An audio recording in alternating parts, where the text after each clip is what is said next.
નમસ્કાર મિત્રો, ફરી એક વખત વિડિયો લેક્ચરમાં આપ સર્વ વિદ્યાર્થી મિત્રોનું હાર્દિક સ્વાગત છે.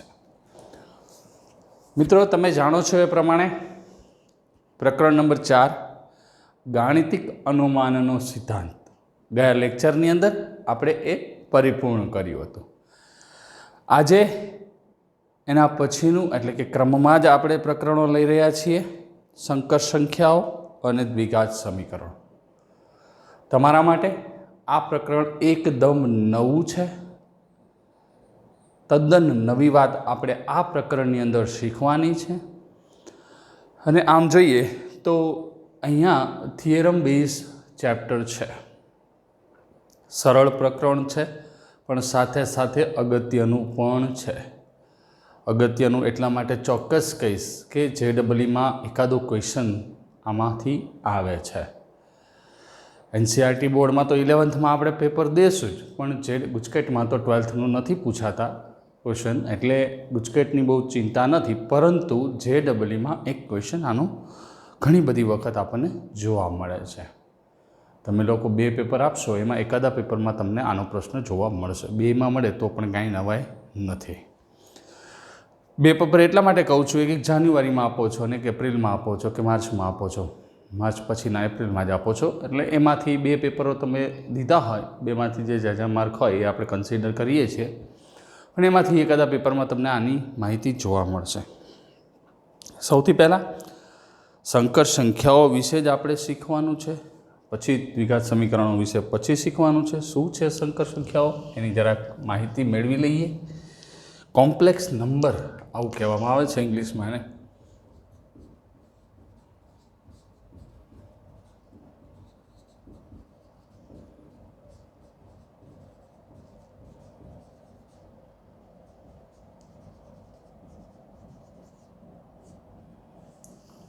કોમ્પ્લેક્સ નંબર, સંકર સંખ્યાઓ શું છે? સંકર સંખ્યાઓ પહેલાં એની સ્પષ્ટ માહિતી આપણી પાસે હોવી અનિવાર્ય છે.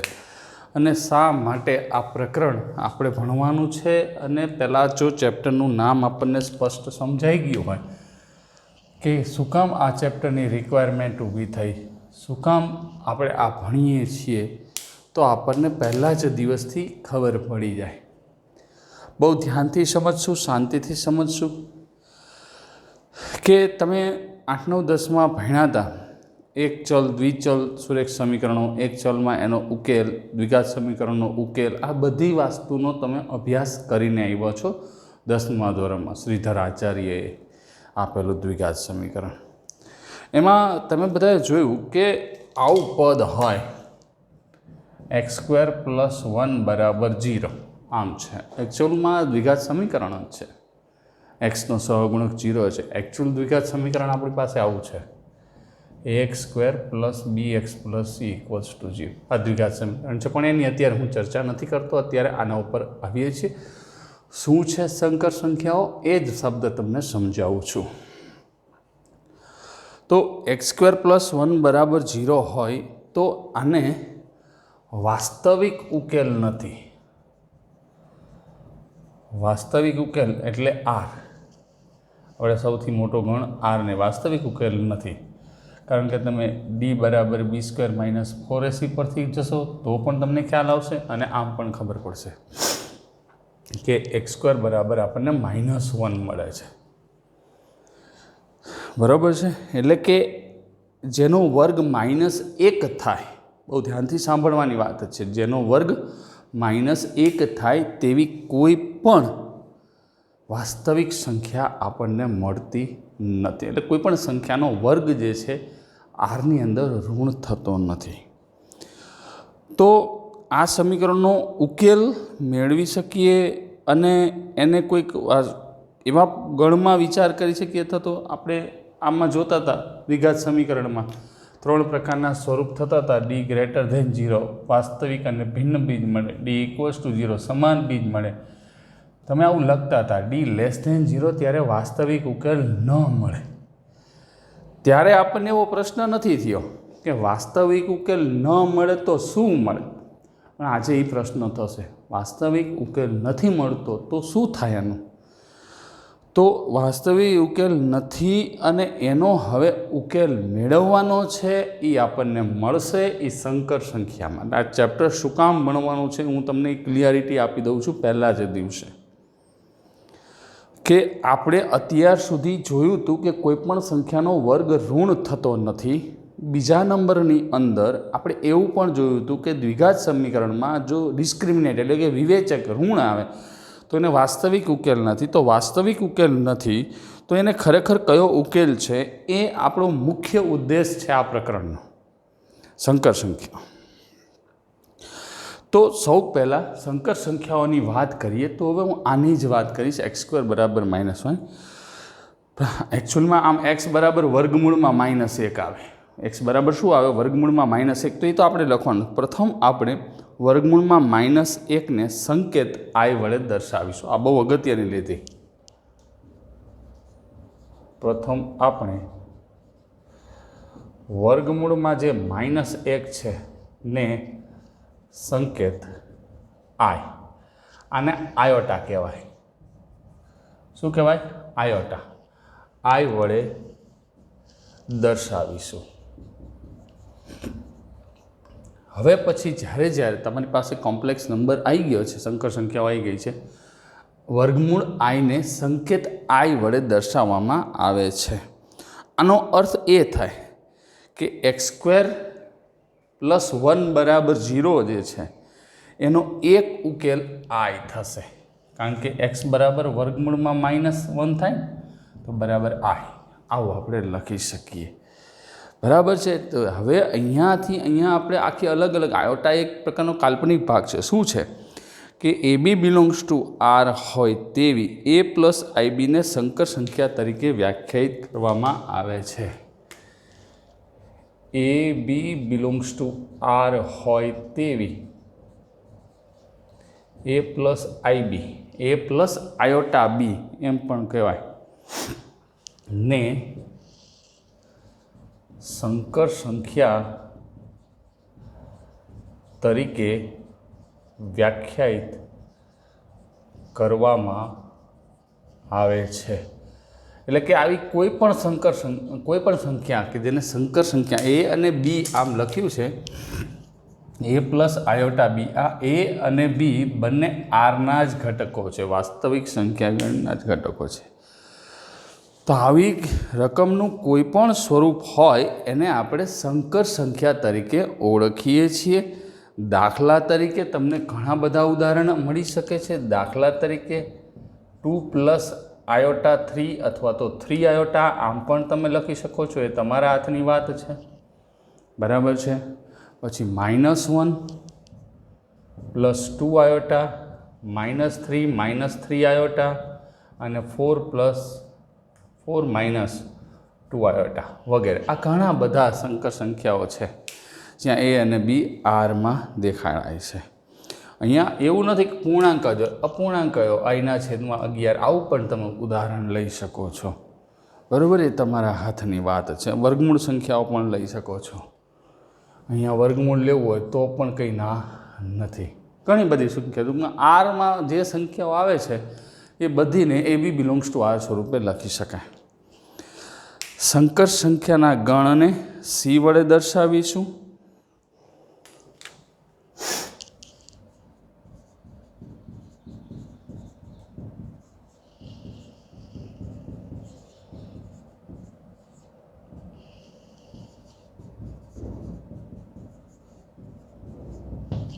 સંકર સંખ્યાના ગણને C વડે દર્શાવ્યું છે. અત્યાર સુધી તમે વાસ્તવિક સંખ્યા ગણ સૌથી મોટો ગણતા હતા.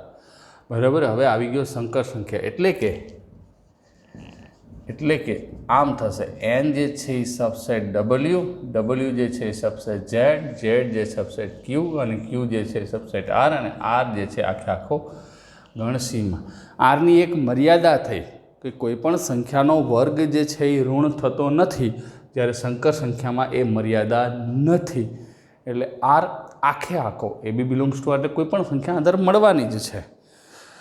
બરાબર, કોઈ પણ સંકર સંખ્યાને સામાન્ય રીતે Z વડે દર્શાવાય. સંકર સંખ્યાને સામાન્ય રીતે Z વડે દર્શાવાય છે. સંકર સંખ્યા a + IB ને સામાન્ય રીતે ઝેડ વડે દર્શાવીએ છીએ. એટલે કે આમ થયું ને, ઝેડ બરાબર એ પ્લસ આયોટા બી. ઝેડ બરાબર શું થયું? એ પ્લસ આયોટા બી. એમાં જે આ પહેલો ભાગ છે, એ પહેલો ભાગ જે છે એને એનો વાસ્તવિક ભાગ એટલે કે રિયલ પાર્ટ કહેવાય છે, અને બીજો ભાગ જે બી છે એને એનો કાલ્પનિક ભાગ એટલે ઇમેજનરી પાર્ટ કહેવામાં આવે છે. માં એને ઝેડનો વાસ્તવિક ભાગ એટલે કે રિયલ પાર્ટ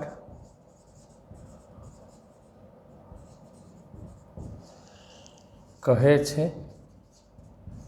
તેને રિયલ પાર્ટ ઓફ ઝેડ વડે દર્શાવાય. સમજાય છે? એને શેના વડે દર્શાવાય? Real part of Z. તથા ઝેડ બરાબર એ પ્લસ આઈબીમાં બીને ઝેડનો કાલ્પનિક ભાગ ઇમેજનરી ભાગ એટલે જસ્ટ ઇમેજ કરેલું હોય આપણે.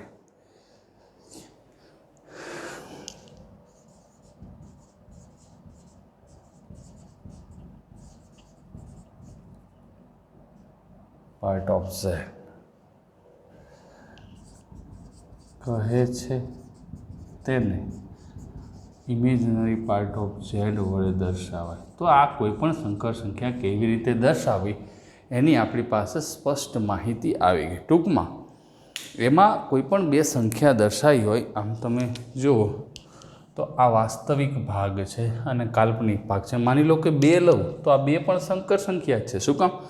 +0i લખી શકાય ને. તો આ બધી વાસ્તવિક સંખ્યા તો આવી ગઈ. -2 લઉં તો પણ થાય, અને -2i લઉં તો પણ આ સંકર સંખ્યા જ છે, કારણ કે 0 - 2i વાસ્તવિક ભાગ 0 કરી દઈએ. ખ્યાલ આવે છે?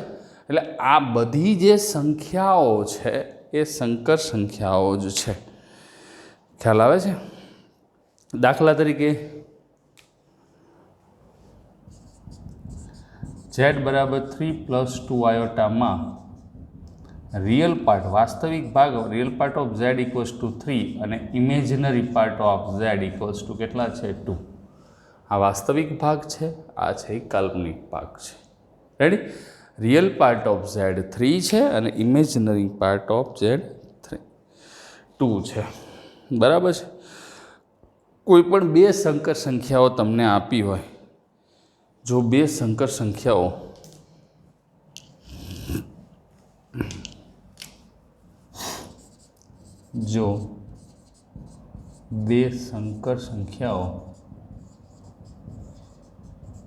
Z1 બરાબર તમને કાયદેસર રીતે a + આયોટા b તથા Z2 બરાબર c + આયોટા d સમાન હોય. માની લો તમને એમ કહેવામાં આવે છે આ બે સંકર સંખ્યાઓ સમાન છે, તો જેમ કાર્તેજીય ગુણાકારની અંદર, કાર્તેજીય ગુણાકારમાં આપણે કેવું કરતા હતા કે r × r ની ક્રમયુક્ત જોડ સમાન હોય, r × r ની કોઈ પણ ક્રમયુક્ત જોડ સમાન હોય તેનો એક્સિયામ સરખો હોય, સાથે સાથે વાયયામ પણ સરખો જ હોય છે. આ r × r ની ક્રમયુક્ત જોડની સમાનતાની ખાસિયત છે, આપણને ખબર છે. બરાબર છે? સમાન હોય તો એ બંને ભાગ, કોઈ પણ બે સંકર સંખ્યાઓ છે Z1 અને Z2, એમાં બંને ભાગ સમાન હોય તો કાયદેસર આપણે કહી શકીએ કે વાસ્તવિક ભાગ સરખા હોય અને કાલ્પનિક ભાગ સરખા હોય તો a બરાબર c તથા b બરાબર d થાય. બરાબર? a બરાબર શું થશે? c અને b બરાબર d. તો આ વાત થઈ મિત્રો સંકર સંખ્યાઓની. ખ્યાલ આવે છે? સમજાય છે મગજની અંદર? એક પછી એક વાત આપણે ધીમે ધીમે વાગોળતા જશું અને સમજતા જશું. સૌથી પહેલાં તો આપણે -વર્ગમૂળમાં આઈને સંકેત આયોટા વડે દર્શાવીશું. એટલે અહીંયા તમે એવું વિચારી શકો, માટે i² બરાબર -1. કોઈ પણ i² કોઈપણ સંખ્યાનો વર્ગમૂળ ન હોય જ્યારે આપણે અહીંયા પહેલા જ દિવસે કહી દીધું કે i² બરાબર -1. AB બિલોંગ્સ ટુ R હોય A પ્લસ IBને સંકર સંખ્યા તરીકે વ્યાખ્યાયિત કરવામાં આવે છે. આ એના ઉદાહરણ છે. સંકર સંખ્યાના ગણને આપણે C વડે દર્શાવવાના છે અને કોઈ પણ સંકર સંખ્યા હોય એને આપણે Z વડે દર્શાવીશું. A ને એનો રિયલ પાર્ટ, જ્યારે B ને એનો ઇમેજનરી પાર્ટ કહેવામાં આવે છે. અને બે સંકર સંખ્યા સરખી હોય તો એના વાસ્તવિક ભાગ સરખા હોય અને કાલ્પનિક ભાગ પણ સરખા હોય. આનું જ્યારે આપણે ભૌમિતિક નિરૂપણ કરશું ત્યારે અક્ષો દોરી વાસ્તવિક અને કાલ્પનિક ભાગનો ભેદ તમને સમજાવવામાં આવશે.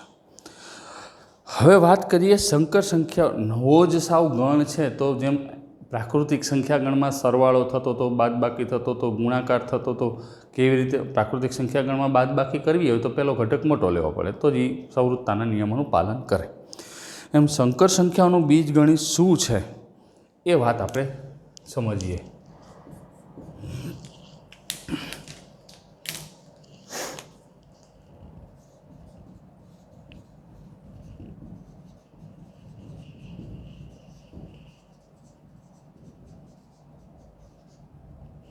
બીજગણિત બહુ સુંદર મજાનો ટોપિક આપણી સમક્ષ આવી રહ્યો છે. સમજીએ શાંતિથી, કોઈ ઉતાવળ જ નથી. જેટલું પરફેક્ટ થિયરમ બેઝ નોલેજ આપણી પાસે હશે એટલી જ તમને સમજવાની અને ભણવાની મજા આવશે અને દાખલા સરળ થઈ જશે. તો સૌથી પહેલાં આ વિભાગની અંદર આપણે સંકર સંખ્યા પર જે બેઝિક ક્રિયાઓ એટલે આપણી ભાષામાં કહું તો સરવાળો, બાદબાકી, ગુણાકાર, ભાગાકાર, આપણને n ઉપર કરવામાં કહેતા હતા 2 + 3 બરાબર સીધું આપણે 5 લખતા હતા. 2 × 3 એટલે 6 લખતા હતા. ખ્યાલ છે? એવી રીતે અહીંયા સંકર સંખ્યા જે આપણા માટે સાવ નવો જ ગણ છે, આજે જ હજી શરૂઆત થઈ છે, તો એની બેઝિક ક્રિયાઓ શું છે એ વાતની આપણે ચર્ચા કરવાની થશે. તો સૌથી પહેલાં બે સંકર સંખ્યાનો સરવાળો.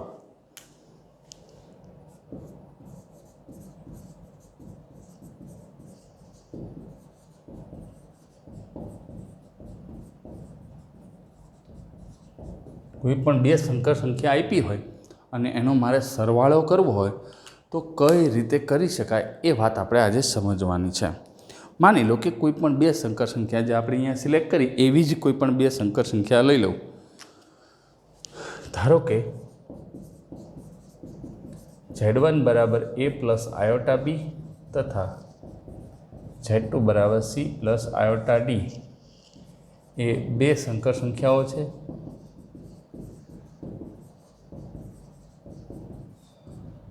તેમનો સરવાળો Z1 પ્લસ Z2નો સરવાળો શું થાય? Z1 પ્લસ Z2 નીચે પ્રમાણે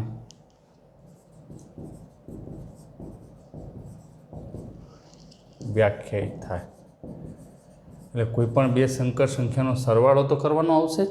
તો એ કઈ રીતે આવશે? બહુ શાંતિથી સમજશો. Z1 પ્લસ Z2, Z1 એટલે A પ્લસ આયોટા B અને C પ્લસ આયોટા D આવું છે. તો મિત્રો પહેલાં વાસ્તવિક ભાગનો સરવાળો કરશો, અહીંથી I કોમન લેશો, કાલ્પનિક ભાગનો સરવાળો કરશો. A પ્લસ C અને I કોમન લે એટલે B પ્લસ D આ એનો સરવાળો થાય. ઉદાહરણ પણ આપણે જોઈ શકીએ છીએ. અને સરવાળાનું પરિણામ પણ હર હંમેશ માટે એક સંકર સંખ્યા, બે વાસ્તવિક સંખ્યાનો સરવાળો વાસ્તવિક થશે, જે પણ સંકર સંખ્યા છે. બેઝિક ગણિતનો મતલબ હજી કે ભાઈ 2 + 3 બરાબર 5 કહું તો આ બંને એનમાં હોય તો આ એનમાં જ આવશે. તો સરવાળો એ સરવાળા વિશે એ સંવૃત્ત છે, આપણને ખ્યાલ આવી જાય. બરાબર છે? એટલે કોઈ પણ બે સંકર સંખ્યા હોય એનો તમે સરવાળો કરો તો એ જે રિઝલ્ટ આપણને મળે છે એ પણ હર હંમેશ માટે સંકર સંખ્યા જ મળે છે. બરાબર છે?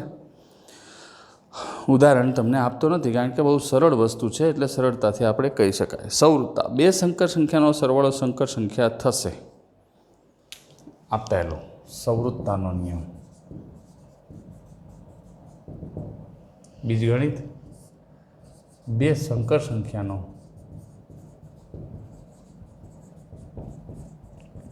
સરવાળો પણ ઉપર આપણે જોયું સંકર સંખ્યા થાય.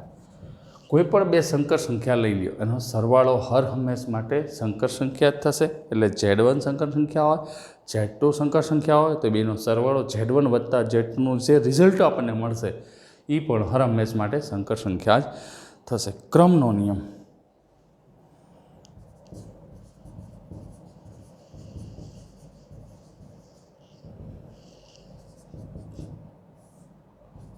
કોઈ પણ બે સંકર સંખ્યા Z1 અને Z2 માટે Z1 પ્લસ Z2 બરાબર Z2 પ્લસ Z1 લખી શકાય, કારણ કે બે ક્રમના નિયમનું પાલન કરે. Z1 પ્લસ Z2 બરાબર Z2 પ્લસ Z1 ક્રમનો નિયમ આપણે વર્ષોથી શીખતા આવ્યા છીએ અને એ જ પ્રમાણે અહીંયા આપણે આગળ વધારવાની વાત છે. બરાબર છે, એમાં કોઈ નવી વાત છે નહીં. આ ક્રમનો નિયમ છે કે કોઈ પણ બે સંકર સંખ્યા હોય એના માટે Z1 પ્લસ Z2 બરાબર Z2 પ્લસ Z1 લખી શકાય. હવે છે ને હું છે ને છોકરા આ સંકર સંખ્યાઓ નહીં લખું, એને બિલોંગ્સ ટુ C કરી દઈશ એટલે એ ચાલશે. જૂથનો નિયમ.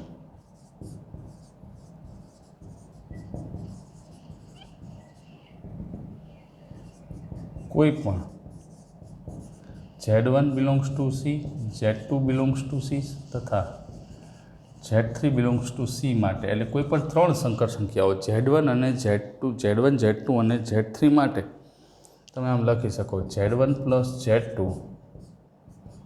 પ્લસ Z3 બરાબર Z1 plus Z2 plus Z3. બરાબર છે, ત્રણ સંખ્યાઓ કાયદેસર રીતે ગોઠવી શકાય છે. સમજાય છે? એટલે એક પછી એક વાત આપણે ધીમે ધીમે મગજની અંદર રાખતા જશું અને એને ઉકેલતા જશું, જેથી કરીને આપણને એનો 100% બેનિફિટ મળે. સરવાળા માટે તટસ્થ ઘટકનું અસ્તિત્વ. ચોથો છે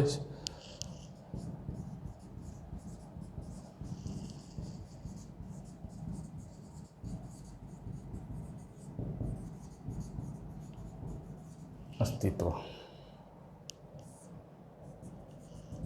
બરાબર, તો તટસ્થ ઘટક આપણને ખબર છે સરવાળા માટે 0 છે. તટસ્થ ઘટક કોને કહેવાય? આઈડેન્ટિટી એલિમેન્ટ ઇંગ્લિશમાં એને એવું કહેવાય કે કોઈ પણ સંખ્યામાં તમે ઉમેરો કે ગુણો, કે જો ગુણાકાર માટે તટસ્થ ઘટક હોય તો ગુણવાનું આવે, સરવાળા માટે તટસ્થ ઘટક હોય ઉમેરવાનું આવે, તો એનો જવાબ પાછો એના એ જ મળે, તો એને તટસ્થ ઘટક તરીકે આપણે લઈ શકીએ છીએ. તો એક સંકર સંખ્યા 0 પ્લસ I0 જેનો સંકેત O છે, એક સંકર સંખ્યા 0 પ્લસ I0 જેનો સંકેત આપણે સંકર સંખ્યાના O છે એટલે 0 છે.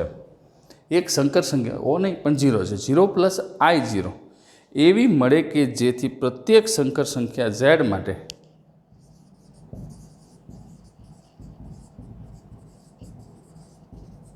પ્રત્યેક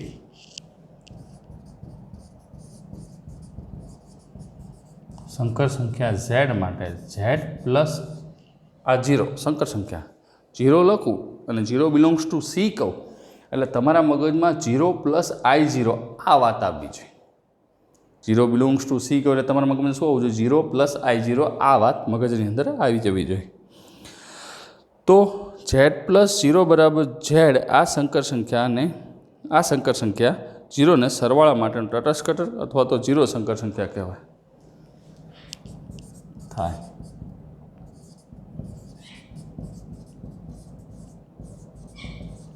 આ સંકર સંખ્યા 0 જે છે ને સરવાળા માટેનું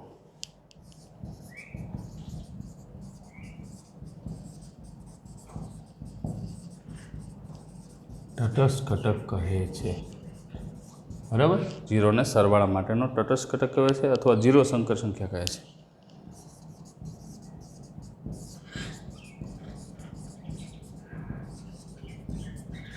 આ વસ્તુ આપણા મગજમાં રાખવાનું. તમે કોઈ પણ સંકર સંખ્યા લઈ લો, માની લો કે Z બરાબર 2 પ્લસ I3 લીધું, તો Z પ્લસ 0 બરાબર 2 પ્લસ I3 પ્લસ 0 પ્લસ 0 થાય.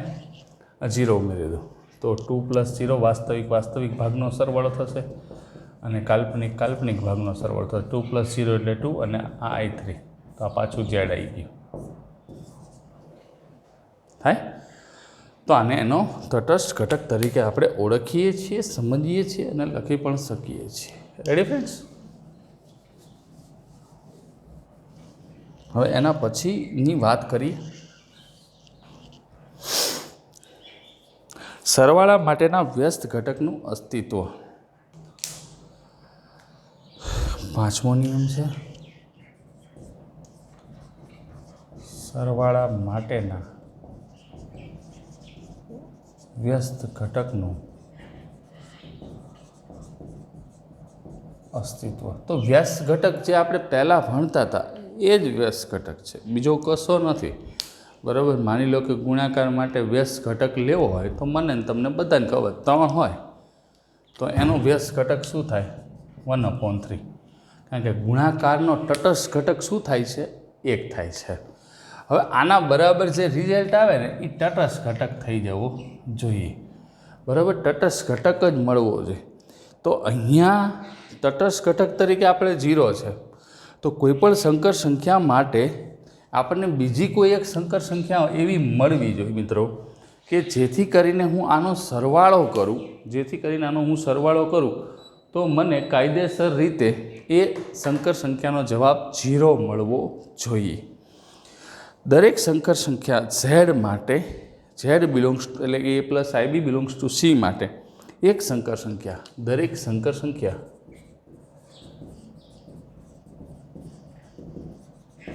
z બરાબર a + ib માટે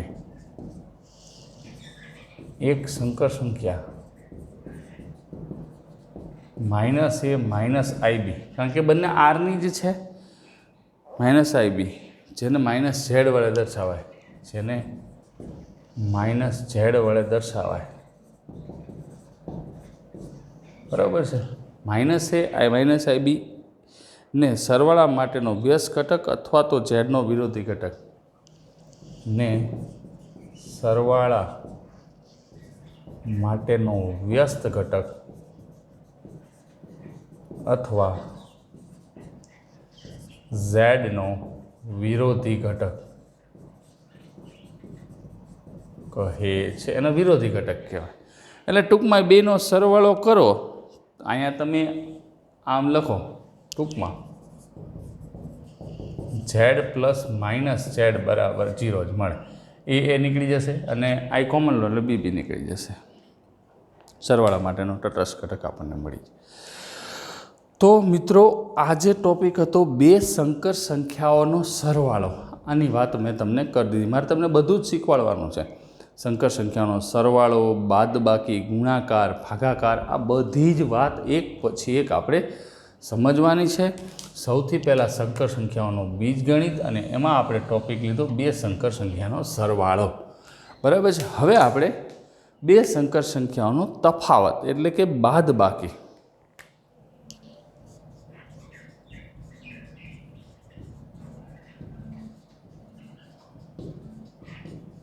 આમ જોવો ને તો આજે શું શીખાય એવું કહેવાય તો કે સરવાળા બાદબાકી, પરંતુ કોના? તો કે સંકર સંખ્યાના। બરાબર છે? સરવાળા, બાદબાકી, ગુણાકાર ને ભાગાકાર આ 4 આપણા મૂળભૂત આધાર સ્તંભો છે અને જેટલા ક્લિયર આપણા મગજની અંદર હોય એટલો જ આપણને બેનિફિટ થતો હોય છે।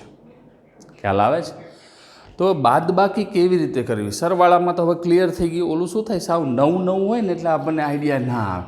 હવે વાત આખી ક્લિયર થઈ ગઈ મગજમાં કે આનું આમ જ કરવાનું, આમાં કોઈ ફેરફાર કરવાનો નથી। ક્લિયર? હવે 2 સંકર સંખ્યાનો તફાવત એટલે કે બાદબાકી। ધારો કે Z1 અને Z2 2 સંકર સંખ્યા છે। ધારો કે Z1 અને Z2 2 સંકર સંખ્યાઓ છે। બરાબર? આવી 2 સંકર સંખ્યાઓ છે, Z1 અને Z2 બિલોંગ્સ ટુ C એવું લખી નાખું તો પણ ચાલે। હવે એમનો તફાવત એટલે આપણા શબ્દમાં કહું તો બાદબાકી, Z1 - Z2 તેમનો તફાવત એટલે કે બાદબાકી Z1 - Z2 નીચે પ્રમાણે વ્યાખ્યાયિત થાય. જેમ આપણે સરવાળા માટે વ્યાખ્યાયિત કર્યું હતું એમ આના માટે પણ આપણે વ્યાખ્યાયિત કરશું. એટલે Z1 minus Z2 Z1 minus Z2 બરાબર શું લખશું? Z1 વત્તા માઇનસ Z2 બરાબર છે. Z1 વત્તા માઇનસ Z2. એક એક્ઝામ્પલ આપી દઉં. અહીંયા પણ આપણે આપ્યું નથી, પણ અહીંયા મેં સીધું A પ્લસ IB લીધું છે. અહીંયા તમને એક ઉદાહરણ આપી દઉં. માની લો કે Z1 બરાબર 3 પ્લસ 3 આયોટા અને Z2 બરાબર 2 માઇનસ ખાલી આયોટા. આમ છે. Z1 બરાબર 3 પ્લસ 3 આયોટા અને Z2 બરાબર 2 માઇનસ 2 આયોટા. માટે Z1 માઇનસ Z2 બરાબર 3 પ્લસ 3 આયોટા માઇનસ 2 માઇનસ આયોટા થાય. કાયદેસર રીતે બાદબાકી થશે. તો હવે અહીંયા આપણે સમજવાનું જે છે એ કેવી રીતે થશે તો ધ્યાનથી સમજો. તો કે અહીંયા 3 વાસ્તવિક ભાગ લેશું. 3 માઇનસ 2 ખ્યાલ આવે છે. વત્તા I કોમન લઉં તો 3 માઇનસ 1 તો અહીંયા 1 પ્લસ 2 આયોટા આમ થશે Z1 માઇનસ Z2 બરાબર છે. હવે Z2 માઇનસ Z1 કરો તો એનો વિરોધી ઘટક જ આવશે. અને આમ કરો Z2 માઇનસ Z1 આમ તમે કરો તો 2 માઇનસ આયોટા માઇનસ 3 આયોટા એટલે 2 માઇનસ 3 માઇનસ કોમન લો માઇનસ આયોટા કોમન લો. ખ્યાલ આવે છે ને? માઇનસ આયોટા કોમન લો તો શું થાય? 1 આ માઇનસ માઇનસ પ્લસ થશે, પાછું માઇનસ કોમન નીકળશે તો માઇનસ 3. સમજાય છે? જો આમ છે આખું 2 માઇનસ I માઇનસ 3 આયોટા Z અહીંયા પ્લસ છે રકમમાં આમ છે બરાબર છે.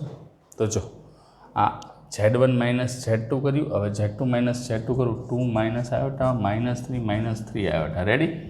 તો 2 માઇનસ 3 માઇનસ આયોટા કોમન લો અહીંયા 1 પ્લસ 3 થશે. માઇનસ કોમન લો એટલે 1 પ્લસ 3 થશે. તો માઇનસ 1 પ્લસ 4 આયોટા થોડીક ક્યાંક લખવામાં શું મિસ્ટેક થઈ?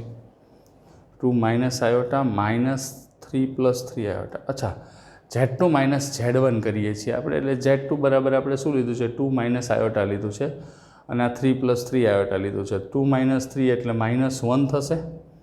આ માઇનસ 1 બરાબર 2 માઇનસ 3 અને માઇનસ I માઇનસ 3 એટલે માઇનસ 4I થશે.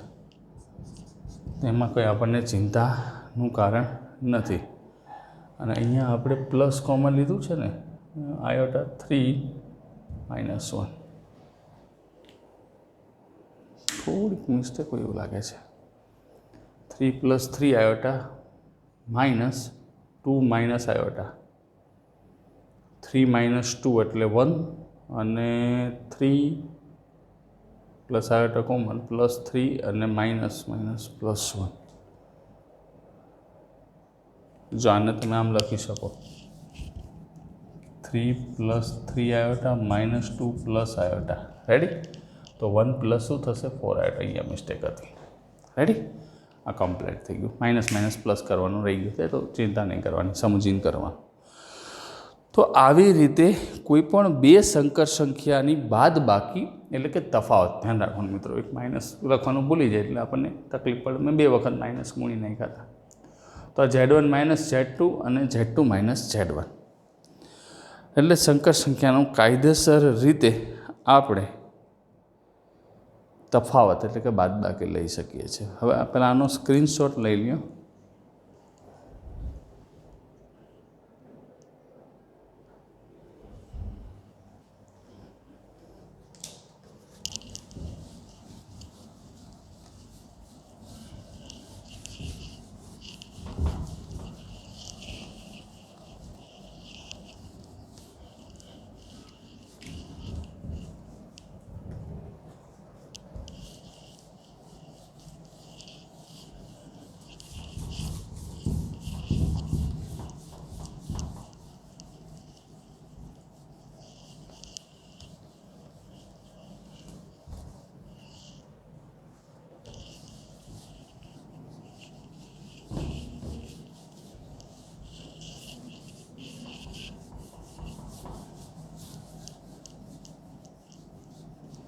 હવે સંકર સંખ્યા શું છે એની આપણે ચર્ચા કરી, એનો સરવાળો કેવી રીતે થાય એની ચર્ચા કરી, એની બાદબાકી કેવી રીતે થાય એની ચર્ચા કરી. હવે બાકી છે એનો ગુણાકાર અને ભાગાકાર. બરાબર છે. ગુણાકાર અને ભાગાકારની વાત કરીએ આપણે.